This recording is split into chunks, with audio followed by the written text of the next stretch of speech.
சுவாமி கோவிலில் ஜொலிக்க உள்ள வள்ளி குகை சீரமைப்பு பணிகள் தீவிரம்.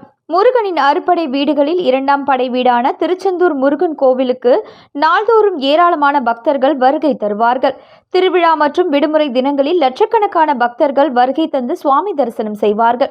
மேலும் கோவிலுக்கு வருகை தருபவர்கள் கோவில் முன்புள்ள கடற்கரை, பிரகாரம் பகுதி மற்றும் வள்ளி குகை போன்ற பகுதிகளையும் கண்டு ரசிப்பது வழக்கம்.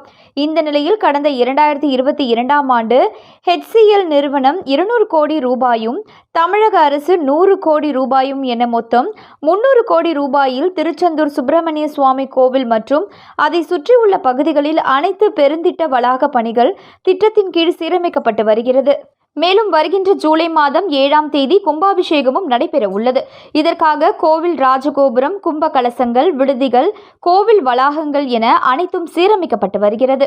இந்த திட்டத்தின் கீழ் திருச்செந்தூர் சுப்பிரமணிய சுவாமி கோவில் அருகே உள்ள வள்ளி குகையும் புதுப்பிக்கப்பட்டு வருகிறது.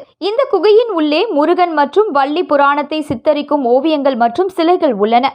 குகையின் முன் 24.5 அடி நீளமும் 21.5 அடி அகலமும் கொண்ட மண்டபம் ஒன்று கட்டப்பட்டுள்ளது. குகையின் வழியாக ஒரு குறுகிய பாதை மண்டபத்தையும் கருவறையையும் செல்ல முடியும். திருச்செந்தூர் முருகன் கோவிலுக்கு தெற்கு நோக்கியவாறு கோவிலின் பிரதான வாயில் உள்ளது. கடந்த 50 ஆண்டுகளுக்கு முன்பு சீரமைக்கப்பட்ட இந்த வள்ளி குகை மீண்டும் தற்பொழுது புதுப்பிக்கப்பட்டு வருகிறது. திருமணம் மற்றும் குழந்தை பாக்கியம் வேண்டும் பக்தர்கள் குகை மேல் துணிகள் மற்றும் மஞ்சள் கயிறுகளை கட்டுவார்கள். தற்பொழுது இந்த பணிகள் நடந்து வரும் நிலையில் பக்தர்களால் போடப்பட்டிருந்த துணிகள் மற்றும் மஞ்சள் கயிறுகள் முற்றிலும் அகற்றப்பட்டது. வள்ளி குகையை சுற்றி முன்பு முழுவதும் அடைக்கப்பட்டிருந்தது. தற்பொழுது வள்ளி குகையில் இருந்து கடலை ரசிக்கும் வண்ணம் சீரமைப்பு பணிகள் நடந்து வருகிறது. மேலும் வள்ளி குகை பகுதியில் இருந்த காயத்ரி தீர்த்த கிணறும் முற்றிலும் புதுப்பிக்கப்பட உள்ளது குறிப்பிடத்தக்கது.